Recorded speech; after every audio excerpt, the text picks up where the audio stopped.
Good. All right. Well, I'm wanting to thank you for coming here to this talk today by Chris Winslow. Let me tell you just a little bit about Chris before I turn it over to him. So Chris got his Bachelor's of Science in Environmental Biology from Ohio University. He then did 2 graduate degrees, a Master's of Science and a PhD in Limnology and Aquatic Sciences at Bowling Green State University. After that, he was an instructor at Bowling Green for about 7 years, and then took an assistant professorship at Kurztown University of Pennsylvania.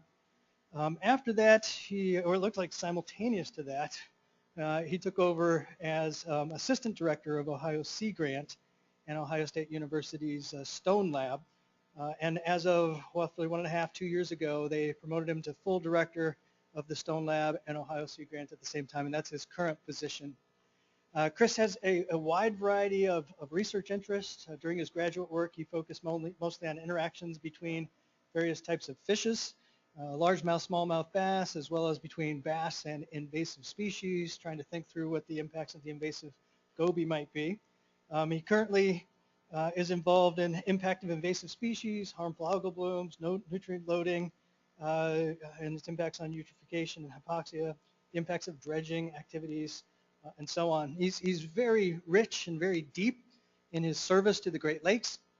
He currently serves as co-director of the Lake Erie Millennium Network, a committee member of Annex 2, Annex 4 of the Great Lakes Water Quality Agreement.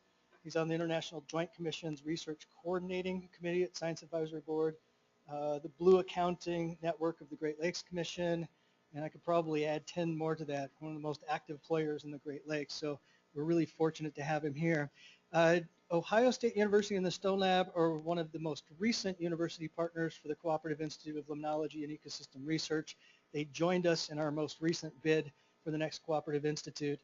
And so it's really a pleasure for me to welcome Chris as one of our university partners. Thank you. Thanks, Brad. Is that microphone picking up okay? Can we hear it? We're good? All right, great. Brad, thanks for that introduction. I'm excited. I've already had some great meetings this morning, and for the rest of the day after this talk, I'll be talking with some Seiler and Noah Glero folks. I'm really excited to be here. This is great. As far as this talk, it's going to be very data light, but you'll see basically we're managing a lot of grant dollars right now and a lot of grant research effort in primarily Lake Erie because we're the Ohio Sea Grant College Program. So I really want to just give you kind of a taste of some of the projects that are going out there, kind of the focus areas that they're concentrated on, and then provide you with some information on the breadth of those grants. And if you want to know any more detail about it, I can give you files that show you the title of the project, but also the objectives of every one of these projects, the key primary investigator to reach out to, the key institution doing the work. So at any point in time, and if you have a question about a specific research project, I know a fair bit about it, but I'm not going to be able to drill down into a lot of the heavy details. But I can clearly put you in contact with the lead PI on those efforts. And so that's where we're going to kind of go. And if time permits, I also have some photos really just of Stone Laboratory, because I think, as Brad mentioned, with recently added as an active member of the current Cooperative Institute proposal, we're hoping that Stone Lab becomes a resource for everybody in the region to use to address some of the issues that are going on. So just what I refer to as some eye candy photos, just to show you kind of the facilities and the equipment that exists there that we'd love for people to be coming up and utilizing. So this is the sign that actually sits out in front of the research facility. And I put it here because Stone Lab is actually an OSU-owned entity. So the island itself, we've got units on South Bass that I'll show you pictures of, and also Gibraltar Island, which is a 6.5-acre island. It's owned by the university. So some of my budget, my funding base comes from Ohio State University through the Office of Research, but also through the College of Food, Ag, and Environmental Sciences. And for those of you that aren't familiar with the workings of OSU, that's where OSU's extension resides, is within that college. So I report to 2 vice presidents. This is the mission of both the lab and of Sea Grant programs. It's really one of research, education, and outreach. So today I'm going to highlight a lot on that research that we're helping manage, some of the research that our staff are actually engaged in also, and I see a lot of co-PIs in the room on some of those grants. So the research is critically important, but as we all know in this room too, is if that is just becoming a published article and just going to be presented at a regional conference, it doesn't have enough legs, in my opinion. And so we need to make sure that we get that information into the hand of the agencies that can use that information, but also into our college curriculum, and even at the K through 12 layer. So that education and outreach, in our view, really goes hand in hand with the research that we watch. And then, as was mentioned, Sea Grant. So yeah, I'm the director of the Sea Grant program, but also the director of the Stone Lab facility. Again, both have the same mission. One, of course, is a NOAA funding line, and the other one, as you'll see on the next slide, comes from various places. So that's what this is. What is Ohio Sea Grant? So the first bullet really tells you it is like hopefully anyone's retirement portfolio that sits there. You try and diversify the funding streams. And so that's what Sea Grant and Stone Lab have been working to do. So some of our money comes from NOAA through the National Sea Grant College Program, and then trickles down to the states that have those programs. We get funding, again, as I mentioned, from OSU, Office of Research, and the College of Food, Ag, and Environmental Sciences. We have staff that are writing grants regularly. So we have historically benefited from GLRI funding that exists out there, but also numerous other lines of funding. We do have a state line item. I just testified at the state capitol in mid-February to talk about our state line item. So we do or have historically gotten some state line funds from the governor's budget. And then we have donor support. Because it is an island in an area of Lake Erie that is very popular to tourists, they care about a healthy lake. And so often those individuals donate to programs like Stone Lab and Sea Grant to help our efforts in cleaning up that ecosystem. As I did mention, we're one of 33 programs, so every program that bumps into the Atlantic, Pacific, Gulf, or the Great Lakes has a Sea Grant program. I see one of the Sea Grant directors in the audience here actually today. Mission of research, education, outreach I've already touched on. We do have a NOAA strategic plan that guides us. So from the National Sea Grant Program Office, it comes down to us. But just in very general terms, this is kind of the space that we're working in. So things that have to do with resilient communities and economies.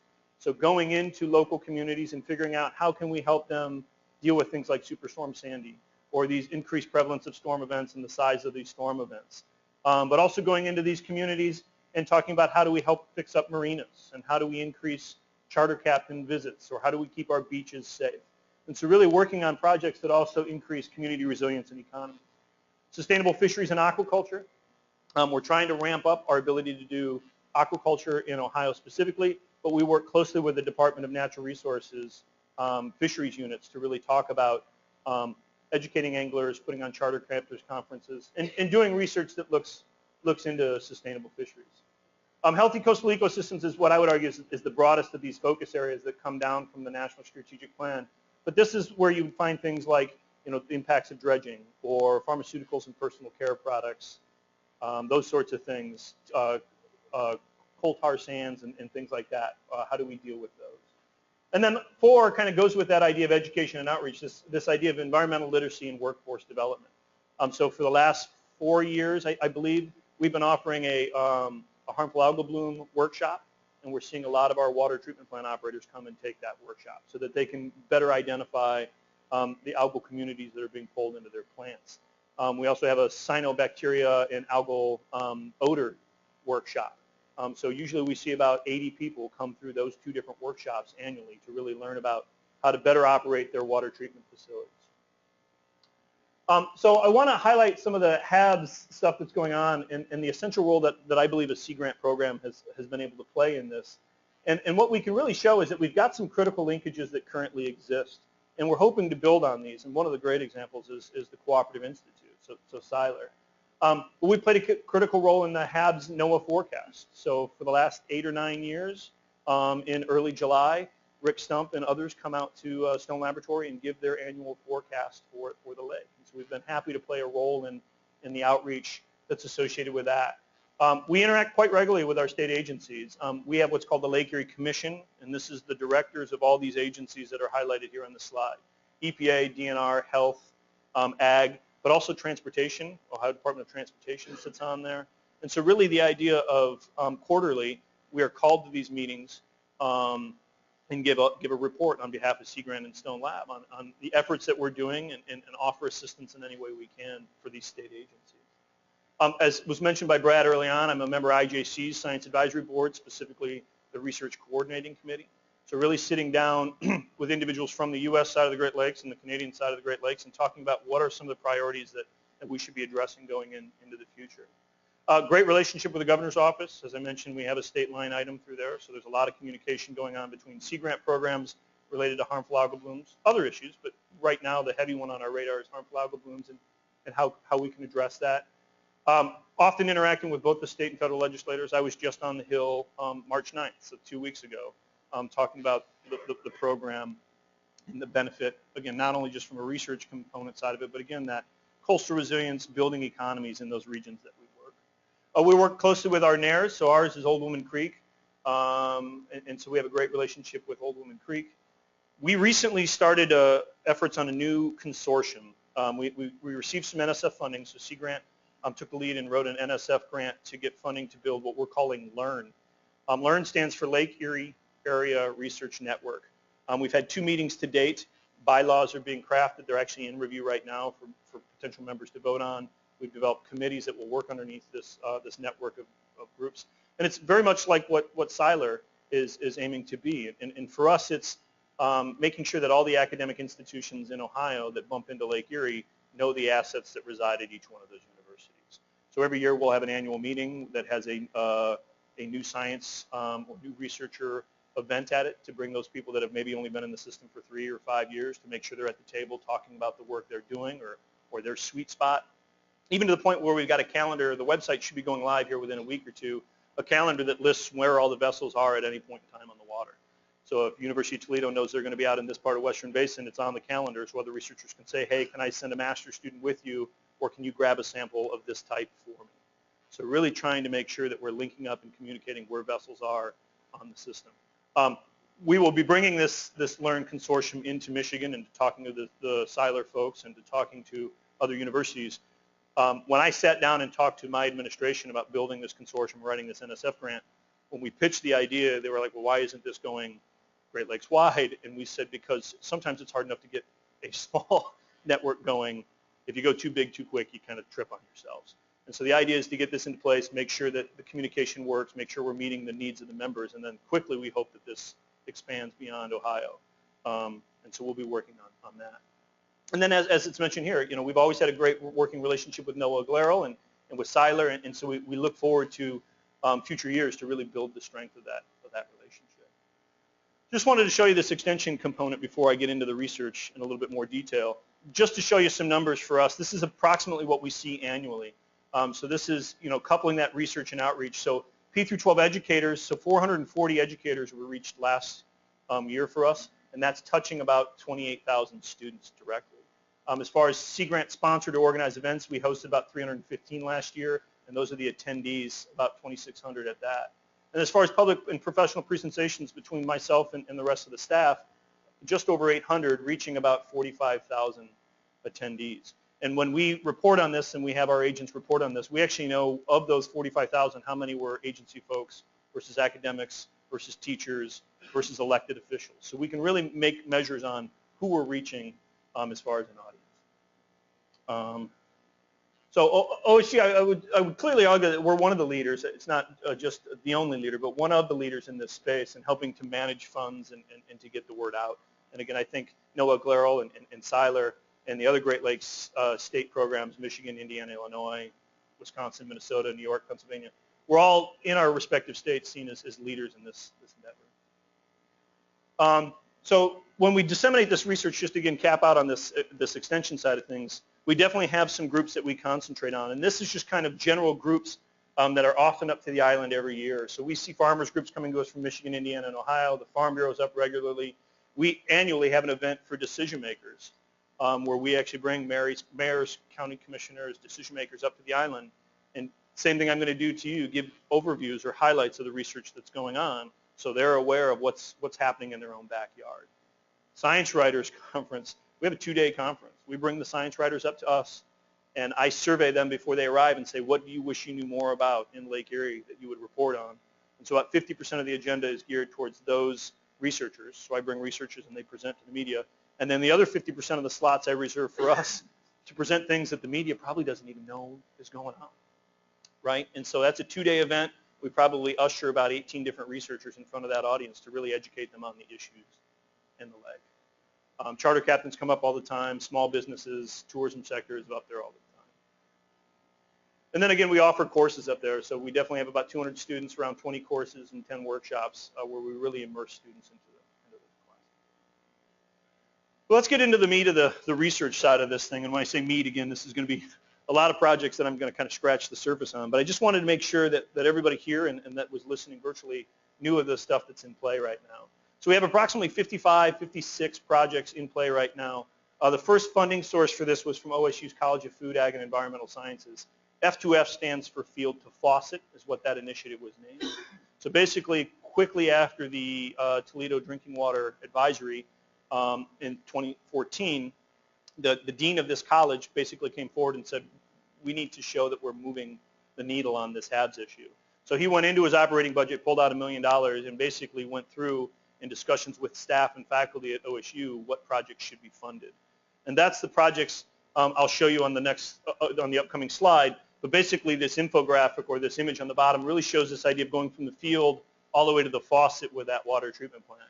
There's 5 projects in there. I'm going to highlight a couple of them for you real quickly. I won't go into great detail on any one of them. With that, the dean of that college was very smart about finding those funds, because not only did he allocate the $1 million, he went down to the state capitol and said, this is what OSU is trying to invest in this problem. What can the state do?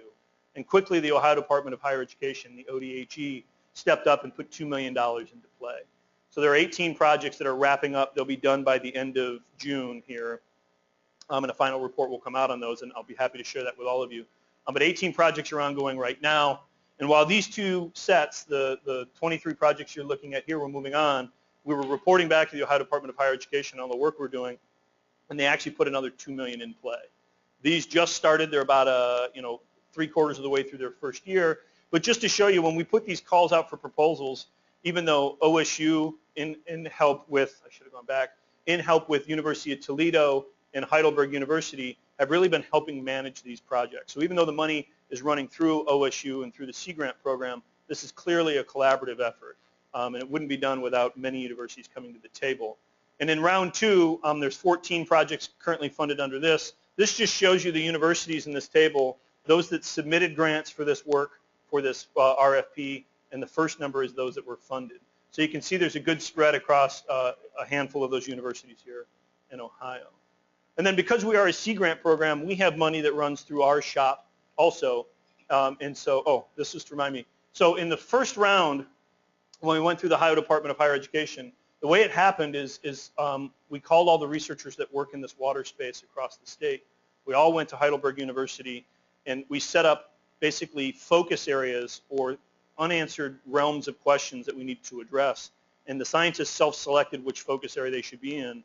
And these 18 projects came from just open deliberation with PIs sitting across the table with each other, deciding what should be done, who has the expertise to do it, who should be PI, who should be co-PI. For the second round, the ODHE round 2, the 14 projects, that went through a formal RFP process. We actually went out to the agencies and said, okay, EPA, what do you need to know to be able to address HABs? Ag, what do you need to know to address HABs? Health, so on and so forth. And so the RFP went out with actual priorities from those state agencies driving that second set of $2 million. We received 50 projects at just under or just over $5.7 million. That was at the pre-proposal stage. We down selected to 19 that were still asking for more than we had to give out, 2.7 million-ish. And then the table at the right is what we ended up funding. So 14 of those 19s actually went forward. And again, because we're a Sea Grant program, we have our own pool of money that comes from NOAA through us, again, the National Sea Grant Program. We give out about $500,000 every year. So over a course of 4 years, we have about $1.8 million in play now. The first set of 9 projects, you see 9 plus 9. The first set of 9 are in 1-year no-cost extensions, and the second set of 9 have been in play for about a year plus. So those are all in play still currently going on. And I'd love to mention this, if you add it up, it's about $6.8 million, but there's about $5 million in here in match. And so that's critically important to show. A lot of these universities are not only coming with their expertise, but they're coming with matching dollars. These are some of the partners for the Field to Faucet. So you'll see there's federal partners here in the USDA and NSF, but there's universities, there's state agencies. So this has clearly been a collaborative effort to come up with these projects, those 5 projects. Here they are. I know you can't see this from where you're at, but what I wanted to emphasize with this is just send me an email. This is an Excel sheet. It has the project title, the field to faucet funds they got, the lead PI, their affiliation, and the column I've cut off is the objectives. So if you read a title of that and you want to know what answers are coming out of that, I can give you the objectives of every one of these 5 projects. Okay, and these PIs know that they should be ready to field questions from people that have questions. So here are those projects, and I'm going to run through them. One of them is an integrated system for NNP removal. So we're funding a project where you have a semi-truck that has a series of centrifuges and lime or gypsum addition, and as the manure is pumped from a lagoon, you're actually able to separate the water so that at the end, the mass volume coming through this operation is less than 1 milligram per liter phosphorus. So that large volume that used to be a problem to ship out of that distressed watershed, that water can now be applied without ramping up soil concentrations, and solid phosphorus cakes are reserved on the back end. So we have these solid transportable cakes that can go out of those distressed watersheds.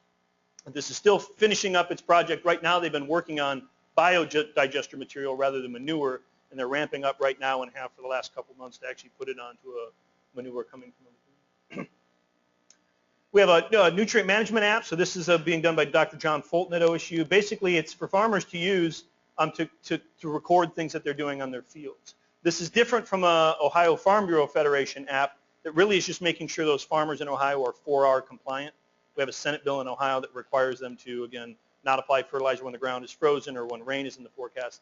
This app is really to be storing things like, crop rotation, when they applied fertilizer, what yield they got from what part of their field, so that they can really track continuous improvement of their planning and their management of nutrients. So that's a second project. Another one is the development of a geospatial warehouse. So basically developing access protocols and getting all the lawyers in a room to figure out how can we share data without violating anything, and some of those heavy discussions you have to have. But basically they're aggregating database layers that are available to the general public, and they're hoping to add hydrologic and weather and agricultural production data as we move forward. So basically what we're trying to do is make sure that all the data being collected by farmers in Ohio is in one data repository that can be accessible to other farmers, agribusinesses, but also researchers. And discussions are going on right now to talk with the Agricultural Data Cooperative and some remote sensing to see if we can get, for example, OhioView, if we can get that data wrapped into this cooperative. Detection of cyanotoxins using UAVs. So we've got cameras out there on drones right now. We've been able to look at the optical images coming from these to contrast the water colors that are coming back from these. And actually these are now outfitted with water collection devices. So the drone can go out, take an image of the water, but also collect a water sample to bring back for analysis. So you can correlate the image with the water sample. Real-time microcystin that's going on right now, if you've not heard of a biofet sensor. So basically Dr. Wu Lu, also at Ohio State University, basically he's got antibodies that he's adhered to a gel. You can measure the electrical charge across that gel. And when you expose that gel to microcystins, as they bind to the antibodies, it changes that electrical current across the gel. And so basically we're looking at within 5 minutes you would have the ability to determine the concentration of the water. This is different from water treatment plants now. That many of them are using ELISA, and basically the response from that comes back in 4 to 6 hours. And by that time a lot of that water has come in and out of the water treatment facility, and they don't know. So now they should be able to adjust the treatment procedures based on the level of toxins coming into the facility. 2 to 3K, what I'm saying here is the university is currently developing basically the ability to sell or produce these and send them out. On early numbers, I'm hearing anywhere from $2,000 to $3,000 for the device that reads the chips. And if mass produced, the chips themselves will only be about $2 to $3 a pop. And so the idea is for this to be something that you could measure the toxin levels on the intake and also throughout the treatment train to know how you're doing as far as treating that water, the toxins. I put this up because this is the modeling, Ensemble modeling effort that went out talking about where are the quote-unquote hot spots identified for TP and DRP. But I use this to remind me is that this is great modeling effort, fantastic work that's being done here, but on a finer scale, we're still missing some detail within these on whether that dissolved reactive phosphorus is coming from organic fertilizers, or is it coming from manure source, or is it coming from wastewater treatment plants. So right now we have underneath the field to faucet again this ability to do source tracking. We call this phosphorus fingerprinting. I always have to stress that fingerprinting because people keep saying it's finger pointing. That's not the effort here on this exercise, it's fingerprinting. But what we basically had is researchers at Heidelberg and at OSU, Dr. Paula Mauser, really looking to take things like chicken, hog, cattle waste, agricultural row crops that are commercial fertilizers, wastewater treatment plants, and finding out if we can find a molecular signature of this. There is isotopic work already going on in this space, but this is molecular. So basically, they're trying to figure out, can we not only take that phosphorus sample, but can we actually determine where that organic P came from? Early data shows that the molecular weights of the phosphorus compounds associated with each one of those actually show that they have the ability to distinguish between the source. Not only is it manure versus wastewater treatment plants, but is it chicken, hog, or cattle manure? And so really getting an idea, once you find these areas that are loading a lot of dissolved reactive phosphorus, actually finding an indication of the source. So I want to switch from the F2F and move into this idea of the ODHE projects. And I've already highlighted this a little bit. For round one, we identified focused areas. So we had these general themes, which are here. We want to know where the bloom is, where it's moving to, and an indication of its toxic level. We also want to be able to produce safe drinking water. So what tools and technologies can we get into water treatment facilities in order to remove those toxins effectively, but also cost effectively? Protect human health. There are some things we don't know as far as how these toxins affect the human body or even animals. And then the last focus area was this idea of educate and engage. So figuring out what can we tell farmers to be doing on their landscape to help reduce phosphorus runoff. And so that, again, was we picked the focus areas, set them in different rooms at Heidelberg University, and the 80 scientists that were invited basically picked where they wanted to go. And when in that focus area room, they talked amongst each other to figure out who would do what and how much money they would need to do what they wanted to do. So that's how the first round went. Went really well. It was actually very exciting to see, very collegial discussions, and coming to the conclusions on which projects should be funded was fun to watch. But after doing that, what happened is we set these 18 projects in play. We set up an advisory board over the top of these projects that was made up of all the state agencies. And as we went through that, we appreciated the work that was done, great things are happening, but we thought if the second round of funding came through, why don't we, rather than put the agency advisory board on top of these projects after they've been self-selected, why don't we let those agencies also drive it? So that's when we did the call for priorities. These were the way the priorities came back to us. Treatment optimization, so on and so forth. But you can see that treatment optimization layers within producing safe drinking water. Cyanotoxin toxicity research falls within the sources and blooms. Reservoir management is safe drinking water. Bloom dynamics. So you can see that the priorities, when the agencies were asked to give us their priorities, they mapped very well on the original 4 focus areas. So we felt confident that the work that we were funding in the first round was spot on. And this is just showing you some of the universities that have funding under this, either as a lead PI or as a co-PI. There are more names here than were on that table for round 2. So some of these universities are getting round 1 money, some are getting round 2 money, some are getting both rounds worth of funding. So what I'm going to do is just kind of go through this top focus area thing, this produce bloom, or the 4 focus areas: blooms, safe drinking water, public health, and educate and engage, and just pick out some highlight projects to give you some information on what was going on in each one of those focus areas. Don't expect you to be able to read this. What I'm showing you here is that all 18 projects are listed. They're categorized by their focus area on the far left. The money they got from ODHE is in the ODHE funds column. What they brought to the table is match. The lead PI and the lead institution are here. The next column on the sheet, if you want access to it, has all the objectives of every single one of these projects. Okay? Additionally, we put out a report every year as a requirement for ODHE. There is one out for 2015. The next one will be out by close to the middle of June. It has introduction, some background information, defines those focus areas for you, and then each focus area has an infographic page. Appendix 1 lists all the partners and who's on the agency advisory board, who was there as far as the university. And Appendix 2, each of the 18 projects has a 1-pager dedicated to it. It gives you a summary of what was accomplished, what was the bottom line, take-home message. So this is being generated again, and it'll be available here, as I said, in June. So let's go into these. So this first one is track blooms from source. This is that spotlight. One of these is coming out, the lead PIs on this. Again, there's more on these projects than those I've listed here, so I don't mean to insult anybody, but there's often many times many co-PIs and PIs on these. One is an early warning system for Lake Erie algal bloom. So one of those was to put a buoy, as you can see in the bottom right-hand corner, just outside Sandusky's, the city of Sandusky's water treatment plant. We saw some great data come back from this. Back in 2015 in July, there was a rapid increase in chlorophyll, and so we were able to warn that water treatment facility that a bloom was coming. And this has also led to partnerships with NASA, where they're actually putting hyperspectral imaging devices on the bottom of aircraft. So when our satellites aren't giving us information, whether because it's a cloud cover or what the case may be, we can actually go out on a kind of as-needed basis to get finer resolution using these NASA flights. We got also within track blooms from source to spotlights. We have best strategies to reduce phosphorus loads from agricultural watersheds. So Laura Johnson basically is going to the sub-watershed scale.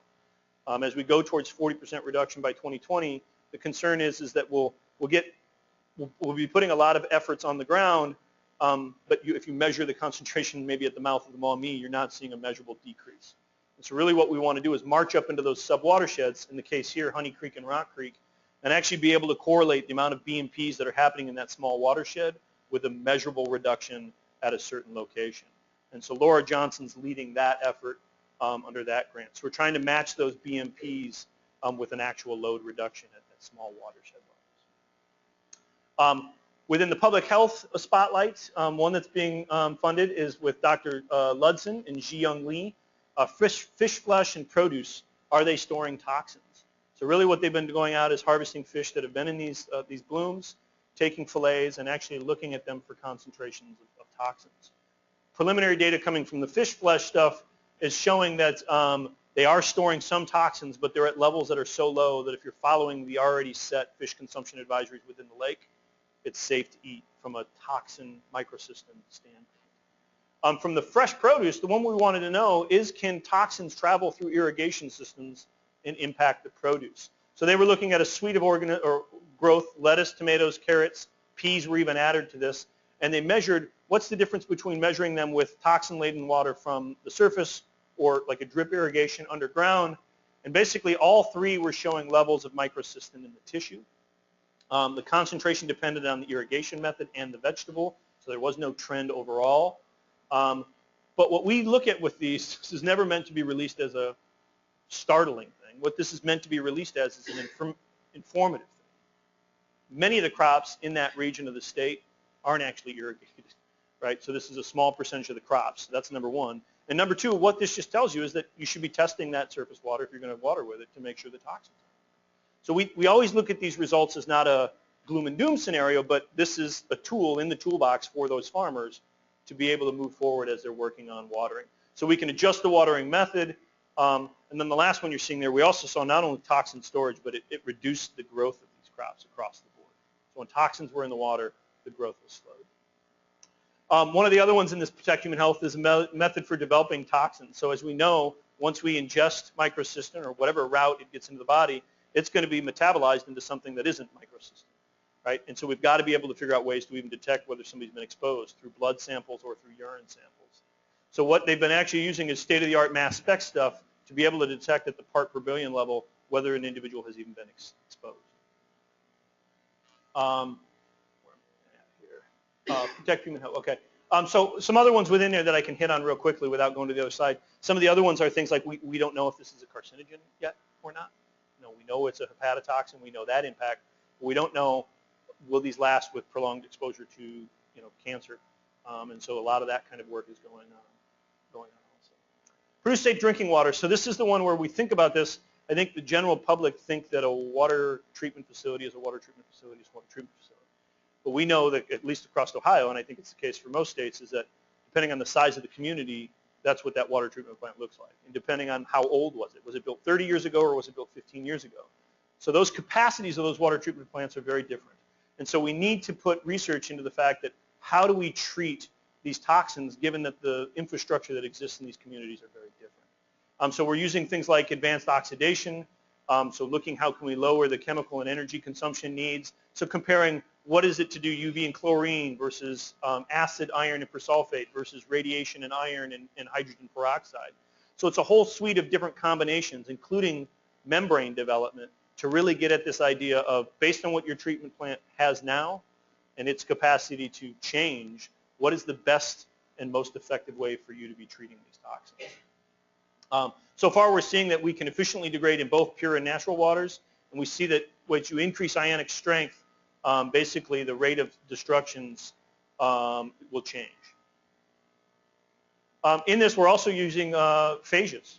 This is Ji Young Lee doing some of this work again. We know that microcystins are not new to lakes, Lake Erie specifically. They've been around for millions of years. And so there are natural phages, so viruses of these cyanobacteria that exist. So we're actually going out and finding these different phages and bringing them into the lab and seeing if we can use those to prevent bloom formation. So can you go to smaller reservoirs and actually seed it with phage to see if they can actually degrade the cyanobacteria? So we have isolated those, and we're looking at some of them, their ability to infect cyanobacteria. And then also water treatment alternatives to remove LR. So we're doing things like ozonation, and as I mentioned, biofiltration or membrane filtration. And we're seeing that ozone's been pretty successful so far at the level that these projects are in right now. Last one is 2 examples in this engaged stakeholder spotlight. So one of them is this idea of actually going out with farmers, and this is a Dr. Greg Labarge who works with OSU Extension. He's gone out to 56 farmers. We're at about 80 fields right now, and really assessing the impacts of changing their crop rotation, how they irrigate, how they manage their soil, to really understand things like how do farming practices, climate and soil type impact nutrient runoff. So this data is being collected. Really, it's trying to figure out how do we recommend a BMP for one farmer versus another farmer. So if you're in one part of the state that has this slope and this soil type, what BMP would be recommended there versus moving 50 miles east where those things change? And so really taking information from these farmers and correlating it to the runoff we're getting from fields to educate BMP placement. And the last one is this stakeholder-informed decision maker, and this was out of UT, Dr. Patrick Lawrence, really basically making a decision-making tool. So he's basically got a management system, so he's basically drawing from published studies, scientific literature, and where available, posting this all in one-stop shop website. So you can actually go to this website. It should be going active here in a little bit, and it's going to be able for you to search for existing literature that exists there or different things that different communities are doing to respond to HABs and nutrient runoff. So really it's a HABs, nutrient loading, one-stop shop decision-making support tool. This is round 2. So there's 14 projects listed here. I'm not going to go into any of these today because, as I mentioned, these are only about 6 months in, 7 months in. So really they've just kind of ordered equipment. They have their sampling calendars set. They're hiring on grad students. But the titles of all these here are listed. I'm sorry I didn't sort them by focus area for you. But again, funds they're getting from ODHE, their match, the PI lead, and the university lead. So any of these that you want to know more about, you can look at the objectives, and then I can put you in contact with that researcher, or you can Google them on your own. Love to see the fact that what they're being allocated, again, here's a 1.87 million, but they're coming to the table with more match than they're actually receiving. And a lot of those names should look familiar to you, and of course those universities are clearly going to stand out. This is Sea Grants projects. So again, as I mentioned, we had funds that went through 2014, 2015. They're in a no-cost extension right now. And these are the ones that are being funded right now. So these are the 18 projects in-house for us, how much money was allocated, what they're sending to us in match, the PI's name, and their affiliation. So any of these 55, 56 projects, send me an email. I'll scoot out the 5 Excel spreadsheets for you and have at it. And hopefully that will build some partnerships and let you know who's doing what in what space. So with that, I can pause. That's about 20 minutes left here. I can pause and ask if there's any questions about that kind of research portfolio and extension. And if there are any questions right now, I'd be happy to run through a couple slides that just show you what the island looked like. But I don't want to take time away from questions related to research just to show you some eye candy. So I'm happy to kind of pause here and see if there's any questions. Yeah, please try. Round 3? Round 3, absolutely. So we've got money in hand. The RFP will roll out probably at the end of this month, maybe a little later. It'll be driven again by agency priorities, but we've separated some of them out. So AG's priorities are separated because they've identified a region of the state where they're doing BMP, incentivizing farmers to put BMPs. And so we're going to do a call for about $500,000. We'll go to researchers that can do edge of field work on top of those BMPs. Another $1 million is being set aside for EPA, health, and DNR, their priorities. And then always in these RFPs, we often say, and whatever else you want to do. Because what we found is that these agencies have ideas of what their priorities are, but we've seen proposals come in that didn't match those priorities, and as that advisory board were reviewing them saying, we didn't even know you can do this, right? So it wasn't on their priority because they didn't know the capacity already existed. So the priorities are there, but they're not forced to be in those priorities. So there's another 1.5 that's being transferred from ODAG to us right now. It's committed. We got it. We've just got to run the RFP on it. And to let you know, I don't know how it'll go through. We're going through our state budget process right now, but there are discussions to put in two other $2 million chunks in FY 17 and 18. So we're hoping that, the state, at least Ohio, has recognized, and I know Michigan and Indiana have recognized that this is a critical issue. So round 3 is for sure. 4 and 5 are still in the budget discussions. I thought there was an question over here. No? Good, Tim. Yeah, for the tracking microcystins in real time, that's for dissolved phase only, correct? Correct. So when you get cell lysis, but depending on where, so that's what you're talking about, whether it's in cell or lysed, yeah. So it depends on where in that treatment train you are, right? If you do it in raw water, it's only going to get that's in the water. But then when you bring it in the treatment plant and you, of course, lyse the cells, you could see a spike off of that test. Last time we had to sit down with Dr. Boulou, they were getting down at very tiny concentrations where we need them to get max concentrations. So they're doing the dilution work right now because, tiny is not what that water treatment plant wants to know because they're adjusting their treatment based on how heavy the load is. And so that's what's going on right now is taking that and ramping it up a little bit.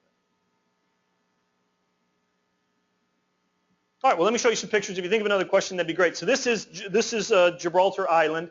So that's the 6.5-acre island. The town and all the docks you're seeing, that's Put-in Bay. So if you've ever heard of Put-in Bay or South Bass Island. And then we do have some South Bass Island buildings in that box on the top left. A little closer view, our research building is the bottom left, along with our aquatic visitor center is the brick building. That's where we have our education and outreach. And the other box is showing you our classroom building. So that's where all the courses are offered. So there's a lot of space there, but there are professor offices also on that. I can use my pointer here if I'm in the right place. On that South Bass facility, this is a cottage for researchers and a cottage for researchers here. And so if you come up and you have a need to be there for a week or a month or 3 months, let us know and we have housing capabilities for you. That's our main office. That's running year-round. Even when the ferries aren't running, our staff are then stranded on an island, so they're a very captive audience. That's again, left is the research building and right is the aquatic visitor center. So this used to be an old DNR fish hatchery. We run it as an education center now.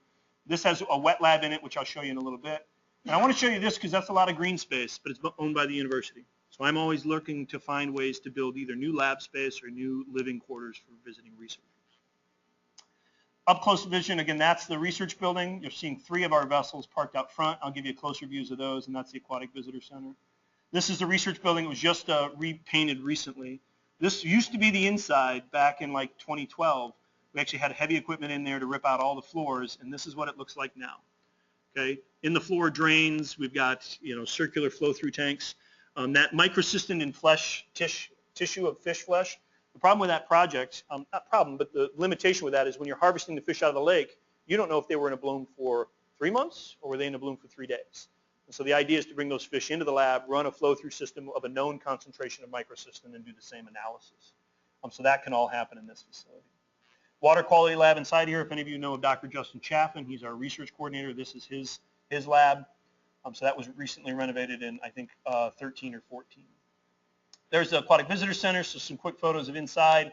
We're trying to get rid of the primary color displays here that are ancient and remodel this place and get some funds in there to do some upgrades. But that's our aquatic visitor center. This is one of our 4 larger vessels, so our 42-foot RV Gibraltar 3. This used to be an old DNR vessel before we took it over from them. This is the Biolab 37-footer, oldest research vessel in the Great Lakes, 1947. So this is needing to be falling off our inventory as far as research purposes, but it's great for our field trips and our outreach events. RV Erie monitor, 27-foot aluminum, and the GS3. You may have seen this one before. This used to be an Ohio Department of Natural Resources vessel in their geological survey unit, and they recently transferred that to Sea Grant Stone Lab for research purposes. Shock boats that are on the islands, if that's something that is a need for folks. We do have other small Boston whalers for quick water sampling. So again, give us a call. Hey, we've got a satellite imagery that shows a bloom in this place. Can you get out there and grab me a sample? Give us a call and we'll get out there and grab it. Basically from West Sister all the way to Lorena Point, we have pretty good mobility. Again, here's our classroom building. We now have solar panels on the island, 90 panels, 8 different styles or types based on inverters and optimizers. This used to be the bottom floor of that classroom. We did get some funding in 2011, 12. Now it looks like this, drop ceilings, power, new scopes, things like that. Conference center, conference room, conference space there. Again, solar panels, students out underneath those solar panels. Again, there's the island. Those are all the solar panels together, 90 of them. Full functioning dining hall. So when the students come, they're eating on the island, so full dining hall. There is a dormitory here. So during college courses time, we can house about 48 students. But in off season, which is basically August, September, and October, this building is for the most part empty. We have field trip groups that come up, but we can get some space in here for researchers and graduate students. There is housing for our staff on the island, our full-time summer staff, but there is also faculty housing, which we can use for researchers. There's 8 units in here. Each one has its own ensuite bathroom. This is a research facility, so this is called Barney Cottage. Again, full capability to house researchers for a long period of time. And if you didn't know, we have a National Historic Landmark. So OSU on that island owns a castle. This is Cook's Castle, built in 1864. It's, as I said, a National Historic Landmark. Right now it's gutted, so it fell into disrepair, and so we're trying to fundraise to renovate this for a conference center or a meeting space. But pretty amazing structure. Cook was a financier of the Civil War, and that's where he made all this money. Many of you are aware of this. We do have weather stations on top of this castle, but we're able to put equipment up there. So if you want to get some equipment out on that island, let us know, and we can put it there. We also, Ohio State owns and operates South Pass Island Lighthouse. So you're aware of that. That's a NOAA tower in the background. That's SB1, I think, is the number for that, South Pass Island 1. That's where that weather station is. If you don't know, I know we're a lot of Michigan fans in here, but that's Gordon Gee there. The I in OHIO. So with that, those are just some pictures of, again, the capacity that's there. We see anywhere between 30 and 50 researchers on the island during the course of a summer, somewhere in there. But we'd always love to have more heads and beds. And so if you've got a problem or if there's a question in the lake that you need to address and you need that location, give us a call. And we'll get vessel time available for you, water quality lab time available for you, flow through tanks, housing, things like that. So really, we want to be a great partner going forward. So let us know what needs you have of us from a research standpoint. And if we can help on the outreach education side, please let us know too.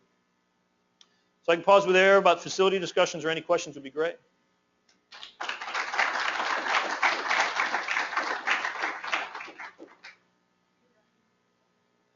We have a question online?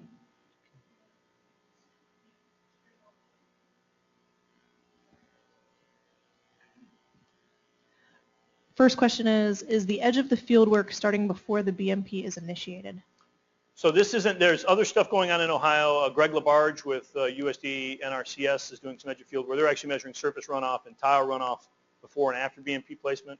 A lot of this stuff based on some of those practices have been in place for a while. So not all of it is baseline and then reduced measurement. Where we can get that, that's the ideal situation, but I wouldn't say 100% of our edge of field work is pre and post. The second question is eutrophication seems to also alter the ecosystem in lakes. How sensitive is the algae in Lake Erie now in response to the input of P loadings? In other words, how likely can HABs happen in lower P loading in the future? So all the work that I've been seeing, and there's experts here in the audience that can answer this as well, if not better than me for this, we're not seeing a lot of internal loading within Lake Erie. So when you have a heavy rain event, which means a heavy influx of nutrients, you're going to see a corresponding large bloom. But then we've had years like 2011 was a wet year, huge bloom. Until 2015, it was our record bloom. But 2012 was a drought year, and the bloom was negligible. And the same thing again, 15 was the wettest year on record, largest bloom. 16, the one we just left, low rainfall, no bloom. And we've seen work when Erie was the CSMI lake, so the Cooperative Science and Monitoring Lake, so they do a rotation across the 5 lakes. When Erie was in 2014, there was many projects going hand in hand to look at that internal loading and also look at that internal loading in relationship to projected climate changes. And what we're actually showing is that unless you get drastic warming of the lake, that internal loading will be, I think the numbers were like 4 or 6%. Tim, maybe you can echo. I think that was about the number 4 to 6 maybe from internal loading. It was very low. And so if you don't have that nutrient input primarily associated with the water influx, the blooms will be measurably less.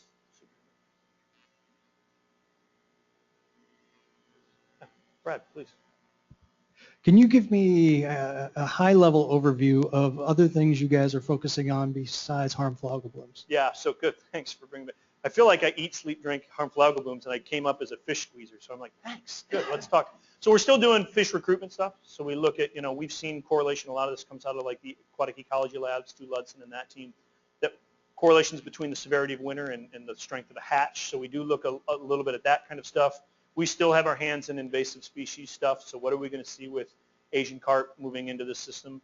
So that's some of the stuff we work on. Another issue from Ohio and the Ohio agencies is dredging, right? Not only do we have a 40% reduction in nutrient loading by 2025, it's supposed to be no open lake dumping by 2020. And so we're looking at really how can we figure out what we can do with that dredge material. So, the beneficial reuse, figuring out what we do with that. We do a lot of coastal resilience stuff. So really going in with communities and helping them talk about where they should grow as far as in floodplains or getting out of those floodplains and figuring out how they can build resilient marinas so we can battle things like Superstorm Sandy that come through. The space that I don't think we're in enough right now is pharmaceuticals and personal care products. So that's one that I'd really like to start moving in. Our request for proposals for Ohio's Sea Grant will leave hopefully this week. I was hoping it would go out tomorrow, maybe Thursday. But as that goes out, because this money's coming from ODHE and from that Field to Faucet initiative, we have a lot of projects in play for nutrients and HABs. So our focus area you'll see for Ohio's Sea Grants proposal is to focus on things like dredging, fisheries, pharmaceuticals, and personal care projects. So we're really trying to take that 500,000-ish, sometimes it's closer to 400,000 that we give out annually to be on projects that are, again, as you asked in your question, outside of the HABs nutrient loading arena.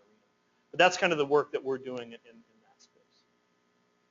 Any other final questions? We do. Oh, what did I say that was inflammatory? Uh-oh. We will follow up with another HABs question. Is there any research or information on why the 2014 bloom, which was the fourth most severe bloom between 2011 and 2015, caused the water crisis in Toledo? Yeah, so the water crisis in Toledo, and again, there's a lot of experts here, that was kind of one of those, I'm going to use the phrase perfect storm, but it went from no bloom to a bloom very quickly. That bloom was also pretty concentrated as far as toxic. It wasn't the most toxic we've seen, but had toxic. But as soon as that bloom rolled out of that bay, the wind shifted towards out of the northeast.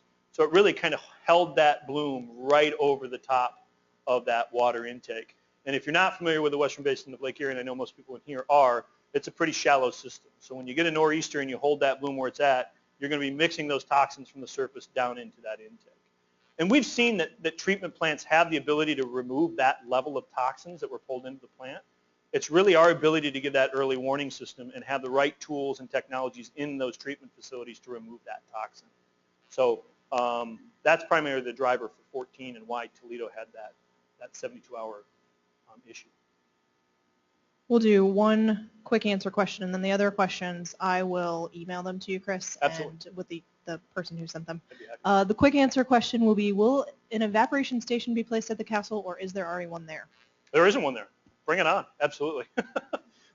I'll have to run that by some of the staff because I keep throwing things for them to keep an eye on or to even monitor, and they get a little frustrated with them. It's like I don't think I fed my pets before I left the house this morning. So the more things that we have to watch, the harder it gets. But we have a weather station for the USGS that we help them maintain, and we have an atmospheric mercury monitor from the EPA that's on the island. I think that's one of like 24 atmospheric mercury monitoring devices.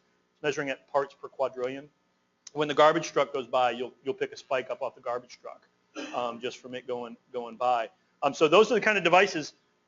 Again, we're in a great location. And so anything we can do to help out your research portfolio by just being a chunk of land to put something on, let us know. But we'd love to talk about that arrangement for sure. Hey, before we thank Chris one last time, a couple quick announcements. So Chris is going to be in individual meetings for about roughly the next 2 hours. If we didn't get you on the schedule and you really want to be, let Tom or I know, and we'll work you into some sort of group meeting with Chris. And then at 4:30, we're going to take him out for a beer at Salt. That is the old church down in Saline that was converted to a restaurant and brewery. So feel free to join us at 4:30, talk with Chris a little bit more. I hope you really enjoyed this talk. We've got, I think, a very productive new partnership brewing with OSU. CYLR, the Cooperative Institute for Limnology and Ecosystem Research, is morphing towards a much stronger regional consortium, and I see OSU playing a key part of that in the future. And so I hope you saw something that really interested you that could benefit NOAA and its research programs. Join me in thanking Chris for a nice talk.